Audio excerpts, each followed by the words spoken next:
Amados irmãos, nós estamos, nesse momento que estamos estudando sobre o arrebatamento da igreja, nós temos a felicidade de investir quarta-feira, sempre em um ponto muito fundamental, referente à questão do arrebatamento. Eu creio que muitos dos irmãos que estão aqui estão acompanhando.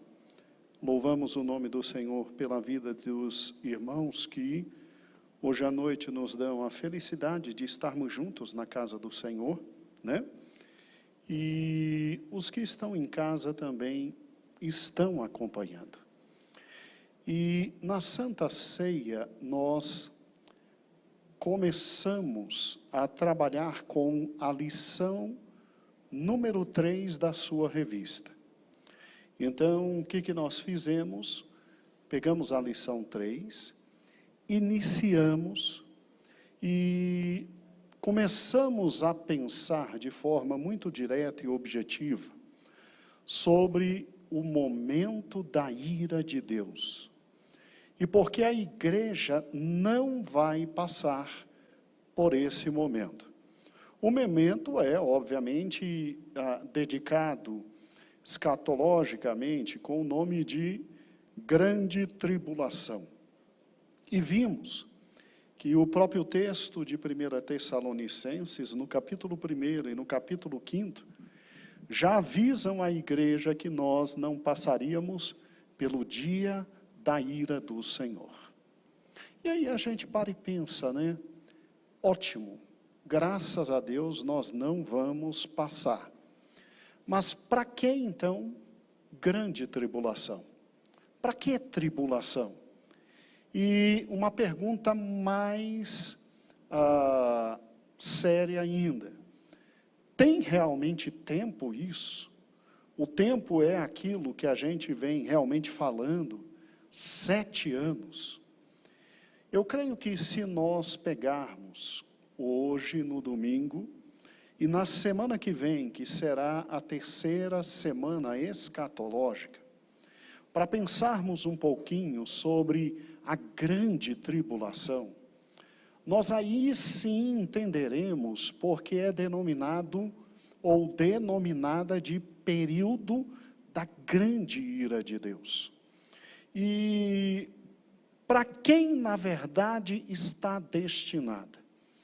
Então, cremos que depois de hoje, depois de domingo de manhã, em continuidade, e durante a semana inteira, aprofundando a lição número 3, ela ficará muito clara no nosso coração, e ficando clara no nosso coração, você terá a alegria de glorificar a Deus por tão grande salvação que Ele está nos dando hoje como igreja. Eu quero que você, por gentileza, acompanhe slides que fizemos para a aula de hoje. Hoje nós vamos depender muito dos slides. Se aqui na igreja algum irmão está um pouquinho longe, aproxima um pouquinho. Se você tem, como eu, dificuldades para ver, né? Então, aproxima um pouquinho.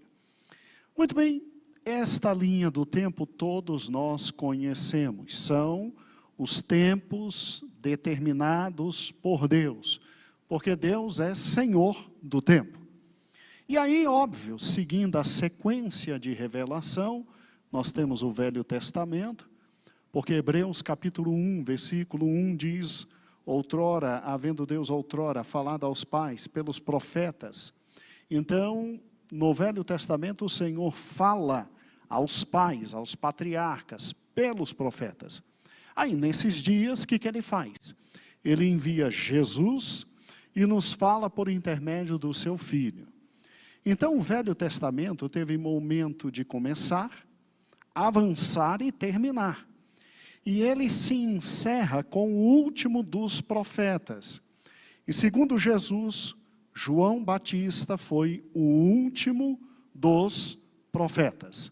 Aí vem Cristo. E Cristo traz a revelação completa de Deus, e entramos nesse ponto vermelho, que é a igreja. nesse ponto vermelho que é a igreja. Veja que nós temos prazo para terminar todo o nosso trabalho e nossa obra.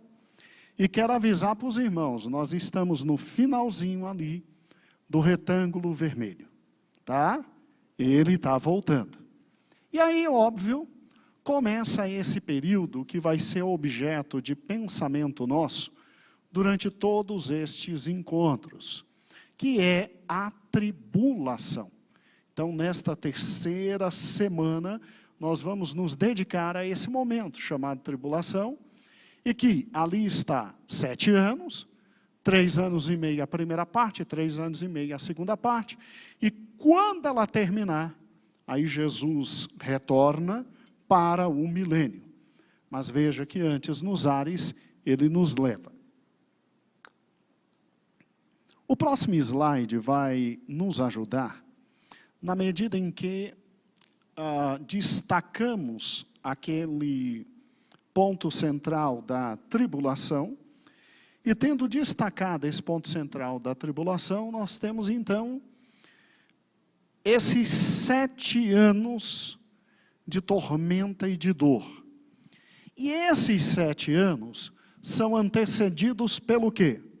Pelo arrebatamento da igreja. E finalizam quando Jesus descer.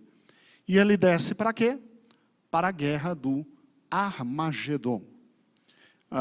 É um momento muito terrível, mas o nosso Cristo precisa só dar voz para lançar no lago de fogo e enxofre o falso profeta, o anticristo, e prender o diabo por 1000 anos, e aí começa o milênio.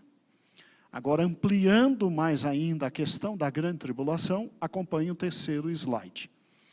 A grande tribulação é então esse ano que, durante muito tempo, disseram para a gente, vai durar 7 anos. Dividido em 2 partes, 3 anos e meio, a primeira parte, que não é assim tão grande a tribulação, e os 3 últimos anos e meio, que aí é pavoroso realmente, que aí é realmente uma grande tribulação. Tem alguns escritores que inclusive dizem que nos 3 primeiros anos e meio seria aquela parte de princípio das dores. Tem gente que diz isso. Nós cremos que o princípio das dores é antes desses 3 primeiros anos e meio. E aí a grande questão é a seguinte, de onde nós tiramos essa história de 7 anos? Porque, salvo o melhor juízo, pastor, não tem no Novo Testamento essa história de 7 anos. Tem que será uma semana. Mas eu nunca entendi a relação de 7 anos com uma semana e dividido em 3 anos e meio e 3 anos e meio. De onde vem esta história? Vamos lá. O próximo slide, por favor. Isso. Muito bom. Pode retirar o slide e a gente volta nesse slide já, Davi. Abra em Daniel, capítulo 9. Daniel, capítulo 9. Olha que interessante. Quando você tem Daniel, capítulo 9, você tem Daniel vindo de várias visões, e a última visão que ele tem está no capítulo 8, que é a visão de um carneiro, de um bode, muito estranha a visão, não vamos trabalhar com ela hoje, mas ele ficou preocupado com o que viu, e ele começou a orar, querendo saber exatamente as explicações desta visão. E o que é interessante, amados irmãos, é que depois dele ter todas estas visões e ele sentir que estava próximo término do cativeiro babilônico, porque ele lê Jeremias. E ao ler Jeremias, ele faz os cálculos. E ao fazer os cálculos, ele fica todo animado, dizendo, opa, pelo que Jeremias falou, está terminando o cativeiro babilônico. Então agora é o quê? É a gente voltar para a terra. Mas deixa eu orar para ver se os meus cálculos não estão errados. E aí é óbvio que Daniel, que nessa época aqui é simplesmente um dos 3 grandes sátrapas do império. Ou seja, ele está numa posição em que o mundo está dividido, o rei divide o mundo entre 3 homens de confiança, e Daniel é um desses 3 homens de confiança. Então, Daniel é alguém que tem que trabalhar manhã, tarde e noite, e às vezes de madrugada. WhatsApp ligado o tempo inteiro, tá? Porque se o rei quisesse se comunicar com ele, não tinha problema. Mas mesmo assim é um homem que busca a Deus 3 vezes ao dia, mas se vira e arruma tempo para orar, arruma tempo para ler Jeremias, e arruma tempo ainda para pedir: Deus, tem misericórdia e me revela os tempos. E aí Deus simplesmente, para não deixar Daniel sem saber de tudo, ele pega o que ele tem de melhor no céu. Quem é, obviamente, aquele que está ao lado de Deus, servindo o próprio Deus. Adivinha quem é? Adivinha quem é o anjo único em sua posição e que simplesmente assiste o Altíssimo? Ninguém mais, ninguém menos que o grande Gabriel. Gabriel é aquele que tem uma posição invejável. Gabriel é o anjo que assiste no trono de Deus. Sabe aquele ser que é o único que tem a chance de estar ao lado de Deus e que é comissionado por Deus para as missões mais importantes possíveis.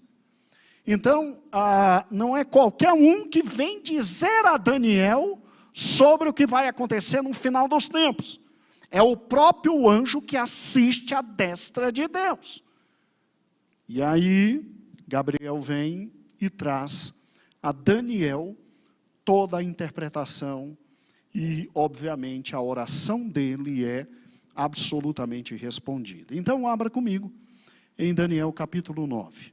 Versículo 1 diz assim: no 1º ano de Dario, filho de Assuero, da nação dos Medos, o qual foi constituído sobre o reino dos caldeus, no 1º ano do seu reinado, eu, Daniel, entendi pelos livros que o número de anos que falou o Senhor ao profeta Jeremias que haviam de transcorrer sobre a desolação de Jerusalém era 70.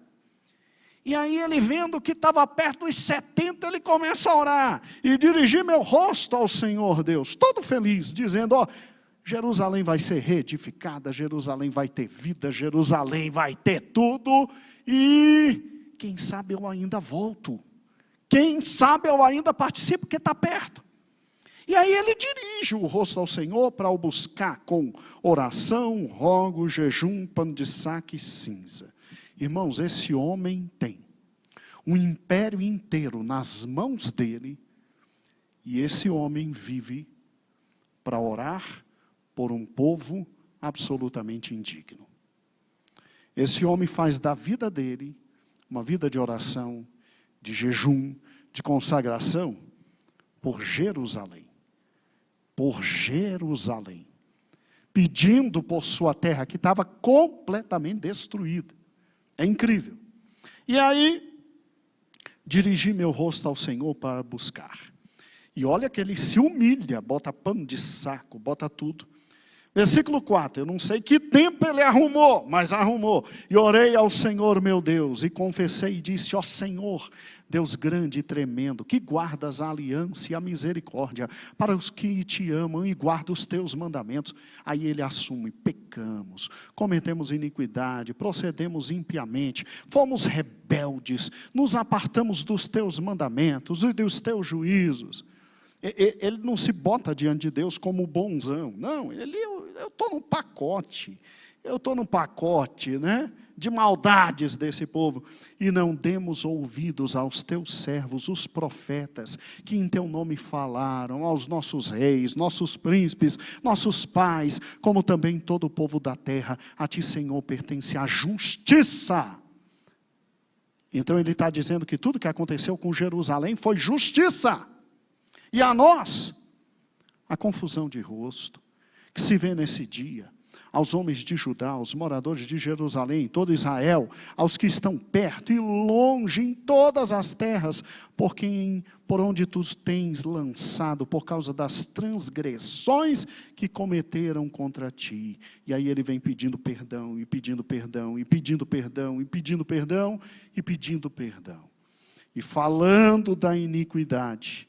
E aí versículo 17 ele diz: agora, ó Deus, ouve a oração do teu servo, e as súplicas, e sobre o teu santuário desolado, faze resplandecer o teu rosto, por amor do Senhor. Inclina, ó Deus meu, os teus ouvidos, e ouve, abre os teus olhos, e ora para a nossa desolação, e para a nossa cidade, que é chamada pelo teu nome, porque não lançamos as nossas súplicas perante a tua face, confiadas em nossas justiças, mas em muitas das tuas misericórdias. Ó Senhor, nos ouve.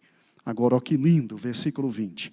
Estando eu ainda falando e orando, e confessando o meu pecado, e o pecado do povo de Israel, e lançando a minha súplica perante a face do Senhor meu Deus, pelo monte santo do meu Deus, estando eu, digo, ainda falando na oração, o homem Gabriel, que eu tinha visto na minha visão ao princípio, veio voando rapidamente e tocou-me a hora do sacrifício da tarde e me instruiu e me disse: Daniel, agora vim para fazer-te entender o sentido. Gente, olha que lindo, olha que coisa maravilhosa. Daniel queria só saber se já estava na hora de voltar e ver Jerusalém reerguida, porque Jeremias tinha dito que era 70 anos, e ele fez os cálculos e estava pertinho, estava pertinho. Aí ele, sonhando, ele ora, ele busca a Deus, ele diz: Senhor, diz que está na hora, diz que está na hora, diz que eu errei, diz que está na hora. Aí Deus pega um homem desse, que pega a sua vida e, sem deixar o dia a dia, entrega tudo que tem na presença do Senhor, e Deus pega um homem desse e diz: eu vou revelar para ele tudo sobre o povo dele. Tudo. Não só o retorno para a terra, mas absolutamente tudo. Abra os olhos, bem grande. Duplica os olhos agora. Vamos lá, Davizinho, agora sim. E ele me instruiu e me disse: Daniel, agora vim para dar-lhe a percepção e o entendimento. Vamos devagarzinho, bem devagarzinho. Assim que você começou a orar, houve uma resposta.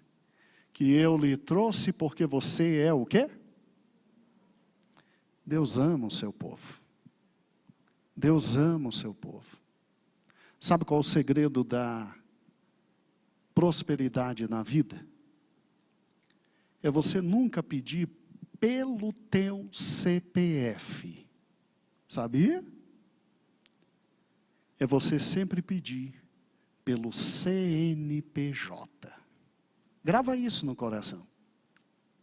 No dia que eu e você amarmos a igreja e o povo de Deus acima de todas as coisas, o Senhor vai pegar nosso CPF e vai prosperar, porque Ele sabe que nós viveremos para o CNPJ aonde Ele nos botou. Tá? Muito amado. Pastor, não concorda, é mesmo? Pedro, Jesus olhou para ele e disse, você me ama mesmo? É sério que você me ama? Eu te amo, Senhor, então tá bom. Já que você me ama, apacenta o quê? Quer demonstrar que ama? Apacenta as ovelhas. E aí, esse homem que não pensa nele e que, mesmo tendo responsabilidades grandíssimas, só pensa no povo de Deus, na cidade do povo de Deus, no templo do povo de Deus, ele ouve do Senhor, você é amado. Com você eu converso diferente, para você eu não mando qualquer anjo não, tá bom? É quem assiste aqui do meu lado, é o próprio Gabriel, para o recado não vir errado. Por isso, preste atenção. Calma, não é você, é Daniel, eu estou lendo lá. Versículo 23. Por isso, preste atenção à mensagem para entender a visão. E aí vem. 70 semanas estão decretadas para o teu povo. Aí Daniel não entendeu nada. Daniel não entendeu nada. Espera aí, não é 70 anos que Jeremias falou que a gente ia voltar?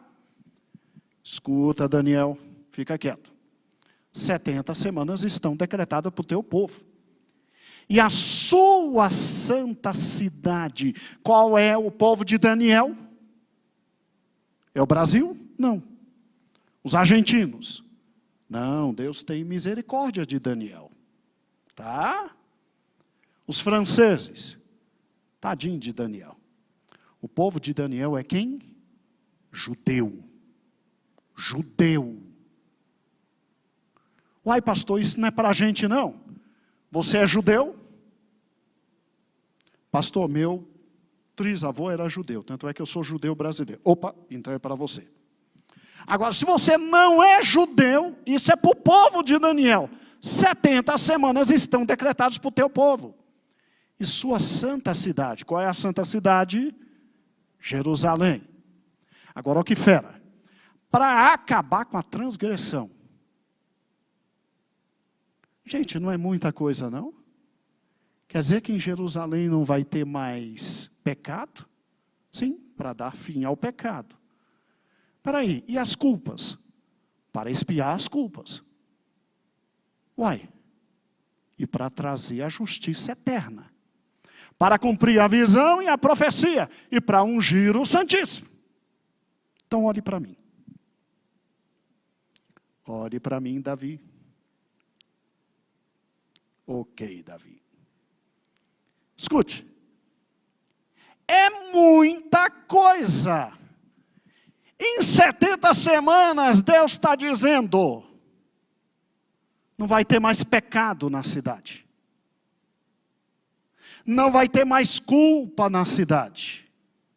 Não vai ter mais transgressão e vai descer a justiça eterna. Irmãos, Jerusalém é o coração de Deus.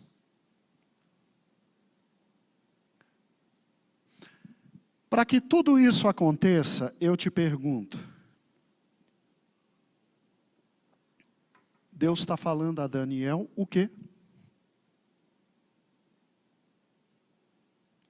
O momento que voltaria e reconstruiria a cidade? Não. Deus está falando de um momento que nem hoje Jerusalém vive. Hoje Jerusalém vive sem pecados. Hoje em Jerusalém não tem iniquidade. Olha que coisa fantástica, então quer dizer que hoje em Jerusalém não tem estupro, não tem roubo, não tem homicídio. Não, pastor, ao contrário, eu vejo todo dia a gente morrendo lá e a coisa feia. Opa, então ainda não se cumpriu o que aqui está. Justiça eterna. Justiça eterna. Já tem em Jerusalém, mas Deus diz que vai fazer. Você acredita nisso? Diga amém. Ele pode. Porque isso aí, só Ele. Um território no mundo onde não há malignidade, não há injustiça, não há maldade, não há iniquidade, não há culpa. Só Ele. Meu Deus do céu, então Gabriel está avisando a Daniel, pastor Geraldo, o futuro. E muito distante, porque ainda hoje não há isso. Vamos continuar a ler. E isso vai acontecer em 70 o quê? Eita, pastor, então, ai Jesus de misericórdia. Então, não é 70 semanas de 7 dias não, né? Porque do tempo de Daniel para hoje, já tem mais de 2000 anos. Como é que a gente interpreta isso? Calma, calma, calma. Vamos juntinho? Saiba e entenda que a partir da promulgação do decreto que manda restaurar e reconstruir Jerusalém. Opa, aí Daniel ficou assim, meu Deus, vai ter um decreto. Vai vir um decreto, que Jerusalém está acabada. Jerusalém está acabada. Na época de Daniel estava acabada. Vocês se lembram que Neemias recebeu informação? E quando Neemias recebeu informação, simplesmente ele chora de como está a cidade. E aí Deus diz a Daniel, calma, eu é que mando, vai sair um decreto e vão restaurar e reconstruir Jerusalém. E saiba que do decreto que manda restaurar e reconstruir, até o ungido, o líder, todo-poderoso, haverá 7 semanas e 72 semanas. Pastor, por Jesus Cristo, espera aí. 7 semanas ou 72 semanas? Uai, junta os dois. Do decreto até o ungido, 7 mais 72, 62, é só para ver se vocês estavam acordados. 7 mais 62 dá 69 o quê? Olha que fantástico. Então presta atenção. Ariston, olha que fantástico. A história do povo de Israel são 70 semanas. E após as 70 semanas vem tudo aquilo que Deus prometeu. E olha que fantástico. Vai ter um tal decreto que vai mandar reconstruir Jerusalém, os muros e o templo. E aí vai passar 69 semanas dessas 70 e vem um ungido. Gente, olha que coisa fantástica. Próximo slide, olho bem grande. Davi, amplifica onde está a setinha.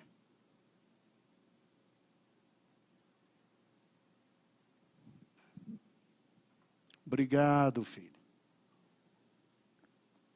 Olhem, por gentileza. No ano de 445, Artaxerxes soltou um edito para que restaurassem Jerusalém, cumprindo a profecia.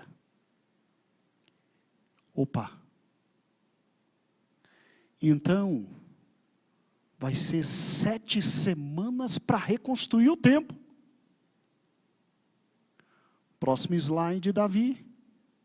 Vamos bem devagarzinho. Aumenta onde está o 1. Isso, meu filho. 49 anos o templo estava pronto. Exatamente 49 anos do decreto até o templo estar pronto. 49 anos, 7 vezes 7. Que interessante. Então, 7 semanas passaram para o templo estar pronto.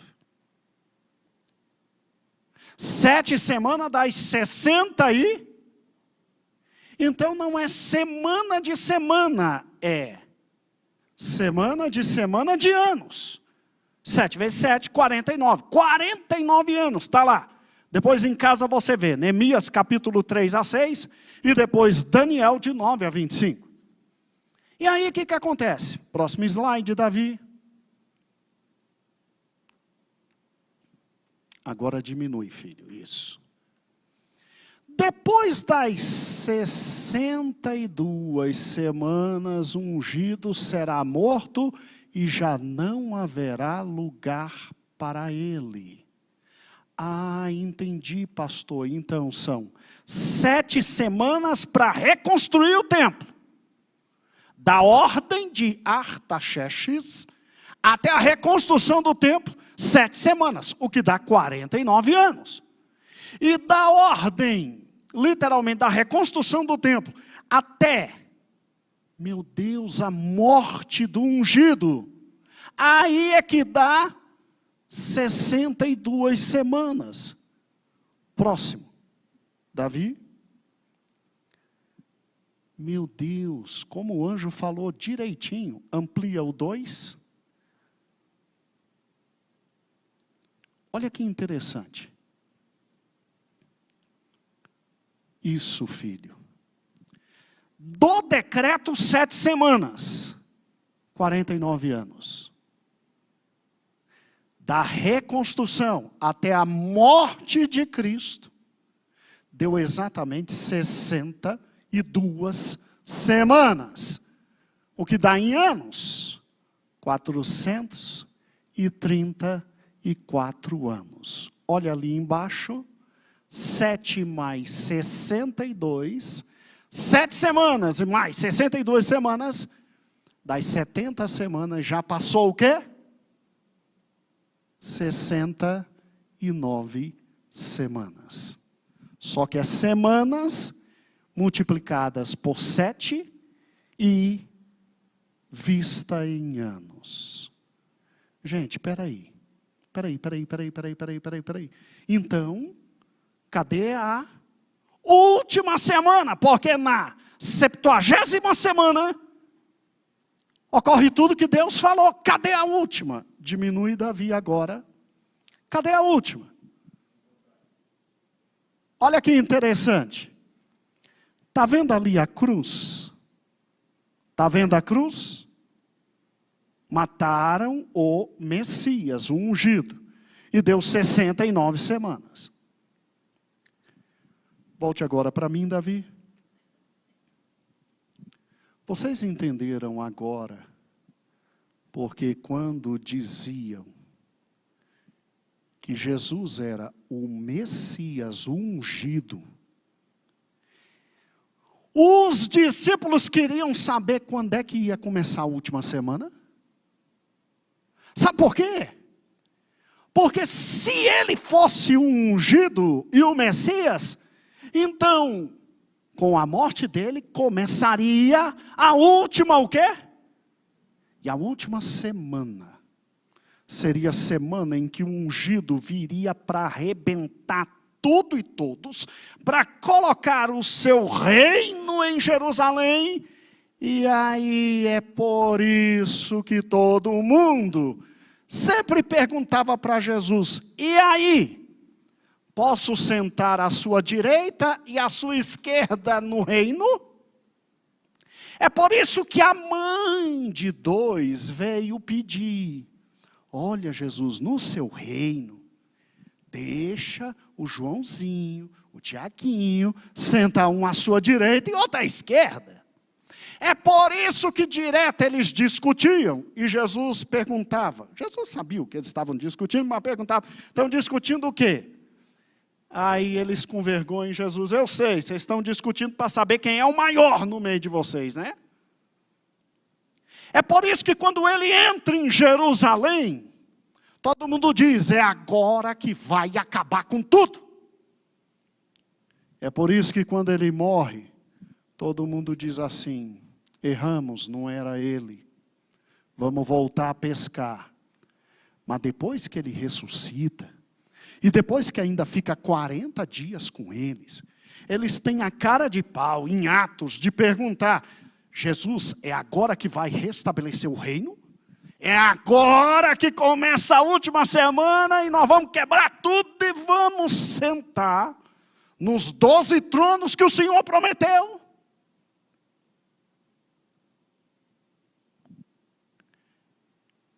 Eles não contavam com um pequeno detalhe. Que pequeno detalhe, pastor?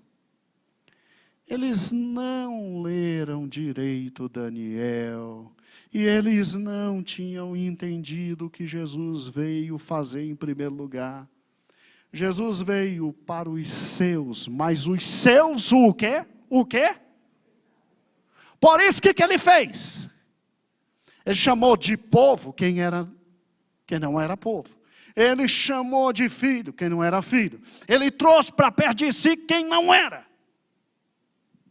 E aí aconteceu que eles não esperavam. Surgiu a igreja.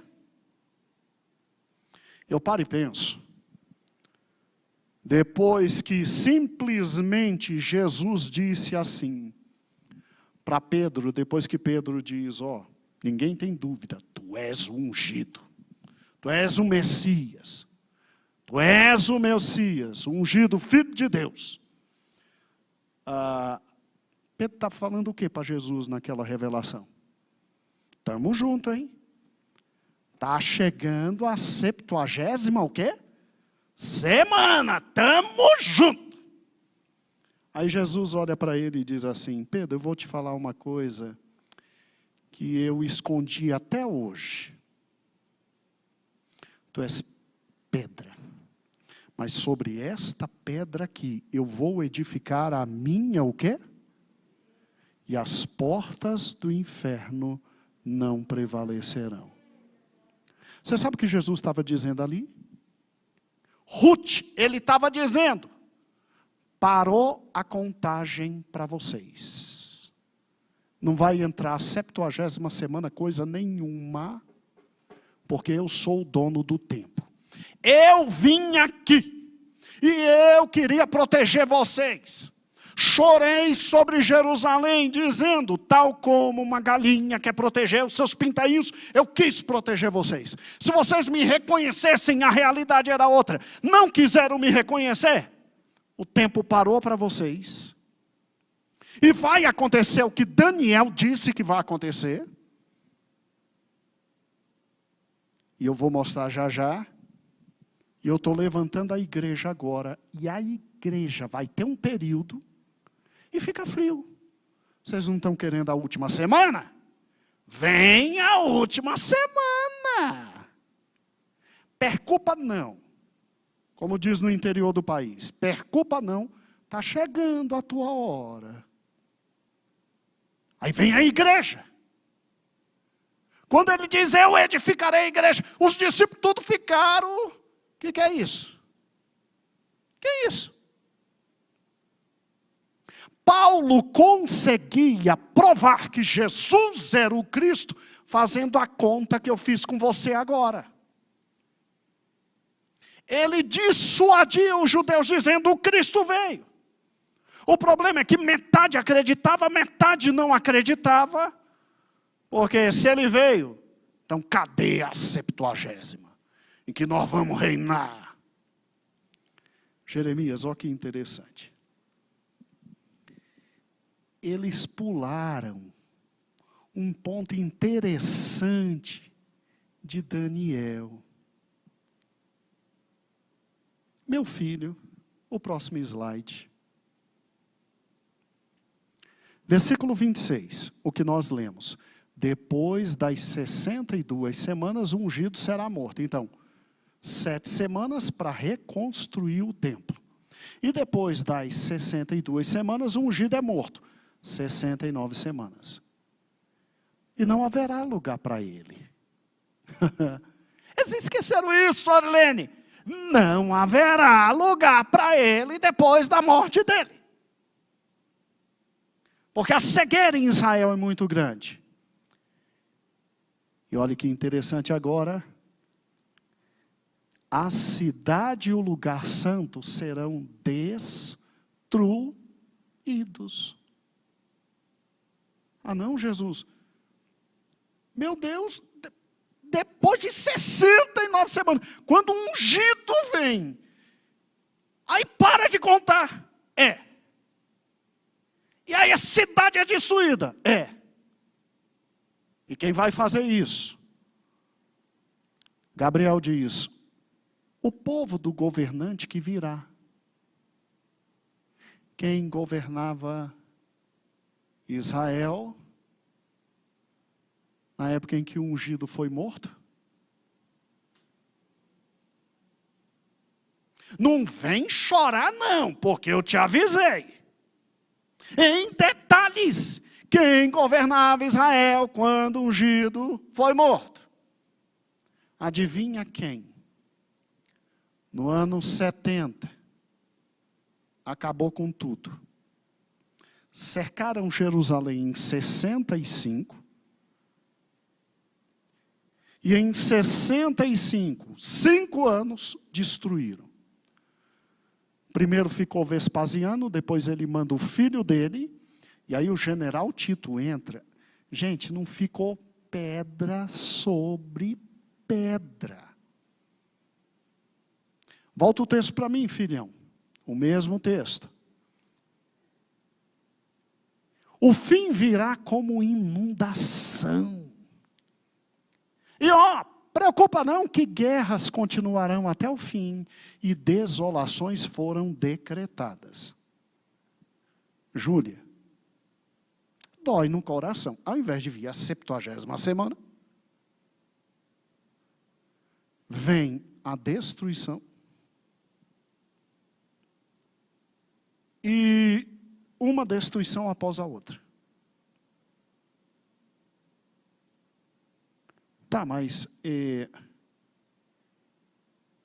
como é que fica Israel? Israel não rejeitou o seu Senhor? Ele não levantou um outro povo? Israel só volta ao centro depois que este outro povo sair daqui. Adivinha quem é o outro povo? Adivinha quem é o outro povo? Próximo slide, filho. Meu Deus, então o decreto ali. Depois do decreto, isso, filhão. 7 semanas de anos. 7 vezes 7, 49 anos. Depois 62 semanas, até a morte. E aí, ande, filho. Aí parou a contagem do tempo. Aí começou o tempo dos gentios. Como assim, tempo dos gentios? Abre Romanos 11 e 25. Paulo interpretando aquele último versículo de Daniel, Paulo diz o seguinte, Romanos 11 e 25.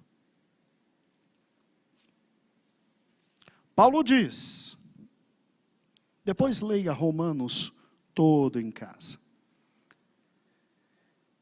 Não quero, irmãos, que ignoreis este segredo, este mistério, para que não se tornem presunçosos. Não vem pensar que porque os judeus desprezaram a Deus, vocês estão, como os meninos dizem, na crista da onda. Não, não, não, não, não. Presta atenção. Não é para se tornar presunçoso que o endurecimento veio em parte a Israel. Porque este endurecimento é só até a plenitude dos gentios tenha chegado. E depois que a plenitude dos gentios chegar, ou seja, acabar o tempo dos gentios, versículo 26, Deus terá misericórdia de Israel, veja, e assim todo Israel será salvo. Como está escrito, de Sião virá um libertador, e desviará de Jacó as impiedades. Gente, ó que lindo, ó que lindo. Israel foi separado para ser luz entre os povos, para guiar todos a Deus, mas eles não quiseram, eles rejeitaram. Sabe o que Deus fez? Deus levantou um outro povo para cuidar da sua vinha. Então, Inês, esse outro povo, Deus disse, você, Israel, você não me deu fruto, esse outro povo vai dar.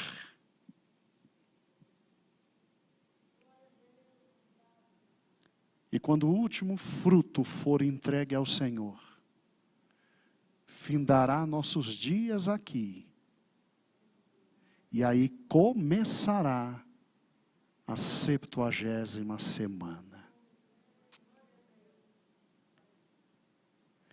É um povo diferente, é um povo que crê, é um povo que não era chamado pelo nome dele, é um povo que ouvindo e de longe vendo, entendeu e discerniu e se entregou a ele. Veio para os seus não quiseram, mas a todos que o receberam, deu-lhes o poder de serem filhos de Deus.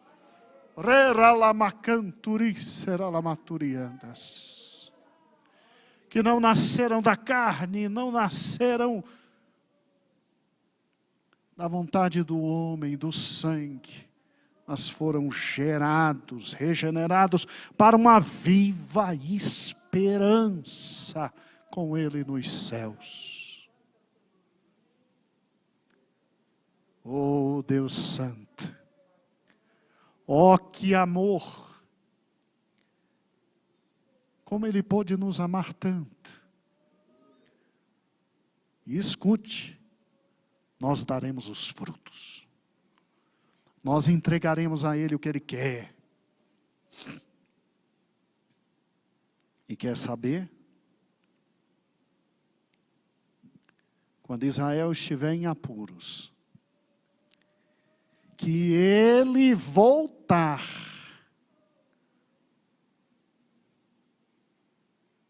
para esse momento, Júlia, que botar seus pés no Monte da Oliveira, adivinha quem volta com ele? Adivinha quem nunca mais fica longe dele?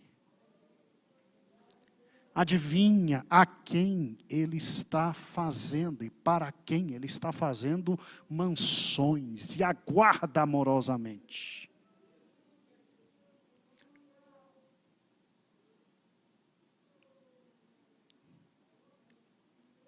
Que Deus é esse? Que Deus é esse?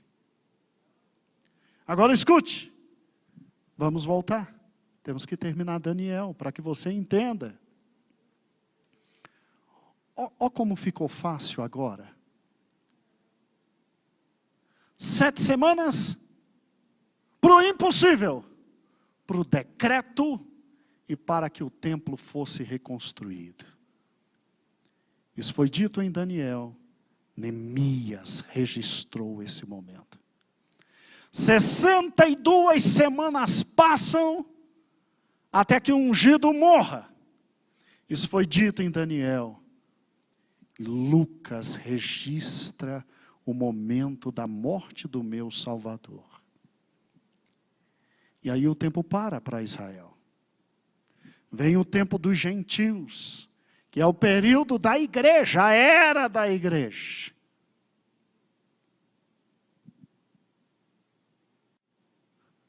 Meu filho, você consegue dar um zoom ali na parte última? Eu preciso da parte de cima também. Papai ceguinho. Diminui um pouco. Isso. Olha para ali.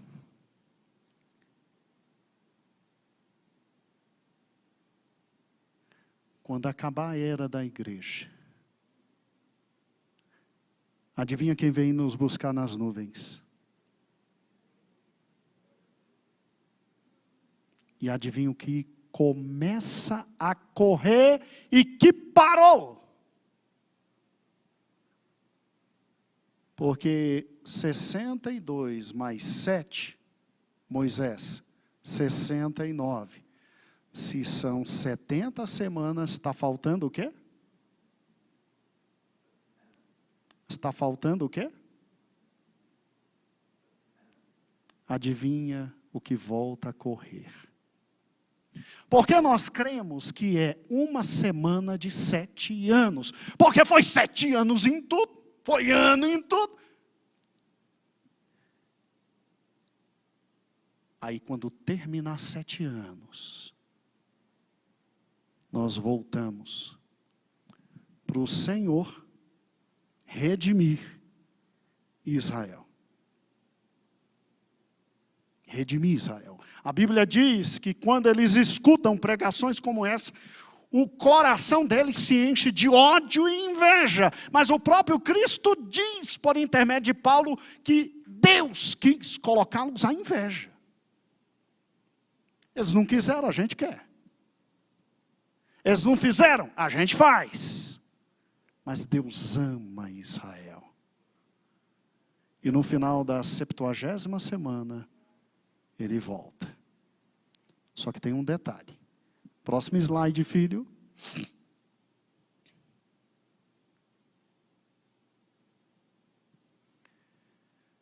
Saiba e entenda que a partir da promulgação do decreto que manda restaurar e reconstruir Jerusalém até o ungido, o líder, haverá 77 semanas e 72 semanas. Versículo 26, depois das 72 semanas, o ungido será morto. Aí já deu 79 semanas. 69. Obrigado. E já não haverá lugar para ele. E aí o que vem? Desolação, desolação, desolação. Olha o versículo 27. Só que surgirá um novo grande homem, que com muitos fará aliança, que durará uma semana, e no meio da semana ele dará fim ao sacrifício e à oferta.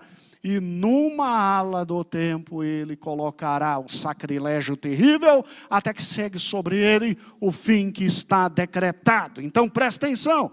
Então, nessa última semana se levantará alguém que fará tudo isso. Se levantará alguém que fará tudo isso. Meu Deus, quem é esse ser? No domingo nós descobriremos. E aí, por gentileza, os 2 últimos slides, porque já temos companhias novas. Vamos lá? Linha do tempo. Você consegue ver que 69 semanas passaram até a morte de Jesus? Você consegue ver? E aí você consegue ver que o tempo parou e vem a igreja, e que a última semana, meu Deus, é a grande tribulação? Você consegue entender que o que está descrito no Apocalipse não é para a igreja, é para judeu. Para ver se o coração deles amolece.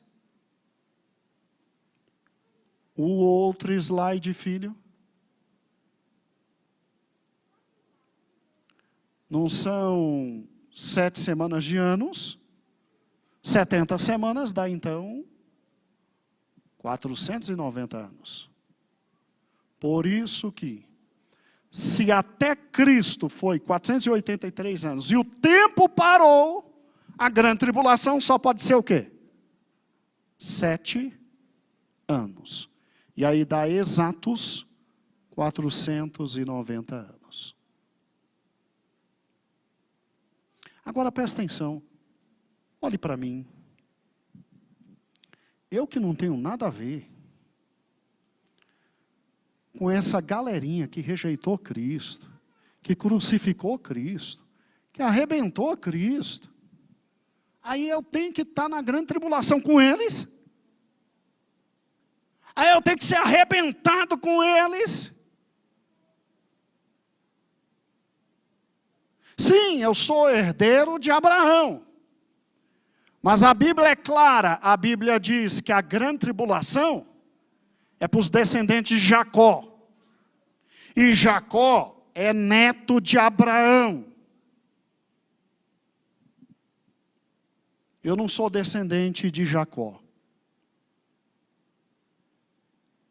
Eu fui equiparado a Isaac. Já pensou nisso? Você já pensou que você não é descendente de Jacó? Você já pensou que você não é descendente de Isaac? Você já pensou que você está equiparado a Isaac? Você é filho de Abraão? E como filho de Abraão, nós temos a promessa de Abraão, só que a última semana é destinada para eles, porque eles têm que completar as 70 semanas de Daniel. Quanto a nós, Maranata, ora vem, Senhor Jesus. Ficou bem claro? Não se preocupe que se ficou confusa alguma informação, você terá condições de rever sempre que puder. E com o estudo de domingo, e aí com o estudo da semana escatológica, nós vamos poder fechar todo esse momento e aí demonstrar que realmente a ira de Deus virá.